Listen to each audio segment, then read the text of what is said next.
আজ 25/2/2024 রবিবার। বন্ধুরা, আমরা হঠাৎ করে গাড়ি নিয়ে বেরিয়ে পড়লাম পশ্চিম মেদিনীপুরের পাথরা ভিলেজের উদ্দেশ্যে।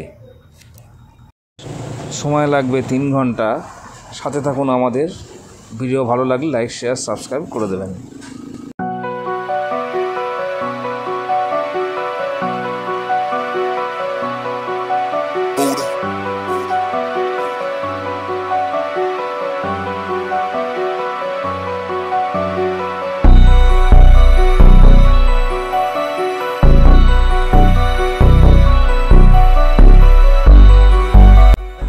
কলকাতা থেকে 3 ঘন্টা ড্রাইভ করে আমরা এখন এসে পৌঁছলাম পাথরা ভিলেজে।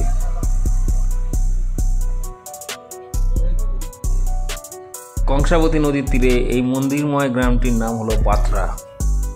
18th সেঞ্চুরিতে সেই সময়কার বাংলার নবাব আলীবর্দী খাঁ বৈদ্যানন্দ ঘোষাল নামে এক ব্রাহ্মণকে নিয়োগ করেছিলেন রেভিনিউ কালেক্টর হিসেবে। এবং এই বৈদ্যানন্দ ঘোষাল এই যে মন্দিরগুলো দেখছেন আপনারা, এই মন্দিরগুলো প্রতিষ্ঠা করেছিলেন, যা নবাব মেনে নিতে পারেননি। কারণ সংগৃহীত রেভিনিউর বেশিরভাগটাই তিনি খরচা করে ফেলেছিলেন এই মন্দিরগুলো প্রতিষ্ঠার পেছনে। তাকে কারাগারে নিক্ষেপ করা হয় এবং মৃত্যুদণ্ড ঘোষণা করা হয়। এমনকি পাগলা হাতির পায়ের তলাতেও বিদ্যানন্দ ঘোষালকে ফেলে দেওয়া হয়েছিল, যদিও তিনি পাগলা হাতির পায়ের তলা থেকে কোনো মতে বেঁচে যান। এবং যার পর থেকেই এই গ্রামের নাম হয় পাথরা, অর্থাৎ পা থেকে উতরে যাওয়া। পরবর্তীতে মোহাম্মদ ইয়াসিন পাঠানের অদম্য প্রচেষ্টায় মন্দিরগুলো কোনো রকমে বেঁচে যায়। এখানে টোটাল 34টা মন্দির আছে, যেগুলো 200 বছরের পুরনো।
মন্দিরের ঠিক অপোজিট সাইডে কংসাবতী নদীর একেবারে ধারে দেখুন বন্ধুরা, কত সুন্দর ফুলের চাষ হয়েছে এখানে।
এখানে একটা ছোট পার্কও রয়েছে বিনোদনের জন্য।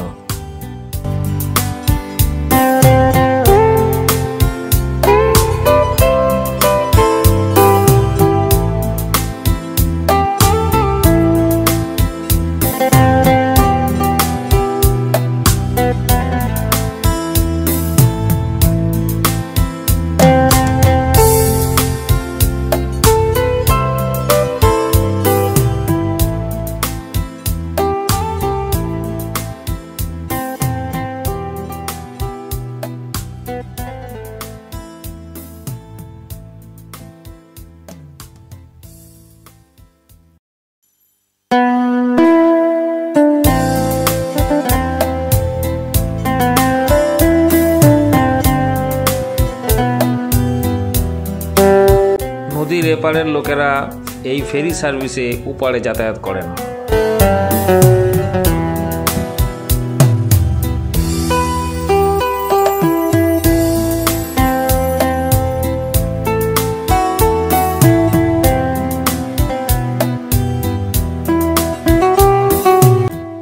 এই মন্দিরটি হলো শীতলা মায়ের মন্দির।